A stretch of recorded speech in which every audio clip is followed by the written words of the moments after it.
రేవంత్ రెడ్డి గారిని మేము ప్రశ్నిస్తా ఉన్నాం. ఇవాళ బోనస్ ఇస్తామన్నారు.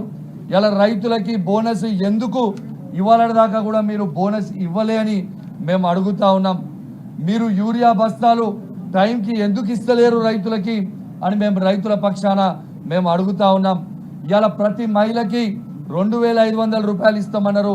ఆ 2,500 రూపాయలు ఇప్పటిదాకా ఎందుకు ఇయ్యలే అని తెలంగాణలో 1,67,00,000 మంది మహిళల పక్షాన మేము అడుగుతా ఉన్నాము ఎందుకు ఇయ్యలేదని.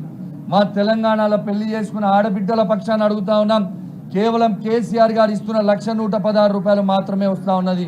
మీ తులం బంగారం ఇప్పటిదాకా ఎందుకు ఇవ్వలేదు అని మేము మా ఆడబిడ్డల పక్షాన అడుగుతా ఉన్నాం. ఇలా ఇంట్లో 2 పెన్షన్లు ఇస్తామన్నారు, తాతకి ఇస్తామన్నారు, అవ్వకి ఇస్తామన్నారు. మరి ఇవాళ కేసీఆర్ గారు ఇస్తున్న 2,000 రూపాయల పెన్షన్ మాత్రమే ఇస్తా ఉన్నారు. మీరు ఇస్తా అన్న 4,000 రూపాయల పెన్షన్ ఎందుకు ఇస్తలేరు అని చెప్పి మేము అడుగుతా ఉన్నాం. ఇలా ఇంట్లో ఇద్దరికి పెన్షన్ ఇస్తామన్నారు, తాతకి ఇస్తామన్నారు, అవ్వకి ఇస్తామన్నారు. మరి ఆ ఇద్దరికి ఎందుకు పెన్షన్ ఇస్తలేరు అని మేము అడుగుతా ఉన్నాం.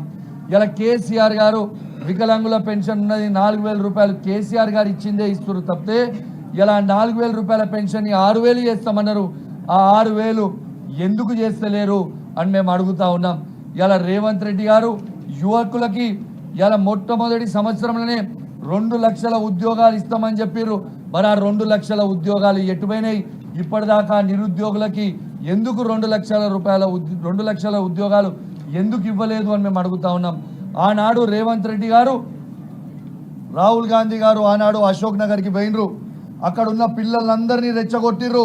2 లక్షల ఉద్యోగాలు ఇస్తాము మీకు, మొదటి సంవత్సరంలోనే ఇస్తాం డిసెంబర్ లోపల అన్నారు. ఎక్కడ పోయినాయి 2 లక్షల ఉద్యోగాలు? ఇలా ఇంకా సిగ్గు లేకుండా ఈ గవర్నర్ ప్రసంగంలో మంది బిడ్డలకు పుట్టింది, మందికి పుట్టిన బిడ్డలు నా బిడ్డలు అని చెప్పుకుంటూ 60,000 ఉద్యోగాలు మేము ఇచ్చినామని చెప్తా ఉన్నారు. ఎంత సిగ్గుచేటు అని చెప్తా ఉన్నాను. ఇలా కేసీఆర్ గారు ఇచ్చిన ఉద్యోగాల్ని తీసుకుపోయి ఖైదాలు ఇచ్చి ఇలా మేము ఇచ్చినాము అని చెప్తా ఉన్నారు. ఇలా చాలా తెలివి అనుకుంటారు, అతి తెలివి అనుకుంటారు. ప్రతి యువకుడు, ఈ తెలంగాణ ప్రాంతంలో ఉన్న ప్రతి యువకుడు మీరు చేసే ప్రతిదీ ఇలా గమనిస్తూ ఉన్నారు. ఖచ్చితంగా మీకు సమయం వచ్చినప్పుడు ఖచ్చితంగా మీకు బుద్ధి చెప్తారు. తెలంగాణ యువత మొత్తము టైం కోసం వేచి చూస్తున్నారని చెప్తా ఉన్నాను.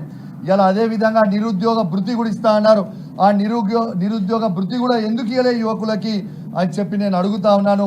ఈ తెలంగాణలో ఉన్న యువత పక్షాన కూడా ఆ 2 లక్షల ఉద్యోగాలు ఖచ్చితంగా ఇవ్వాలి. ఇలా ఖచ్చితంగా నిరుద్యోగ భృతి కూడా యువకులకు ఇవ్వాలని కోరుకుంటూ మరియు ఈ అవకాశం ఇచ్చిన మీ అందరికీ కూడా ప్రత్యేకంగా ధన్యవాదాలు తెలియజేస్తాను.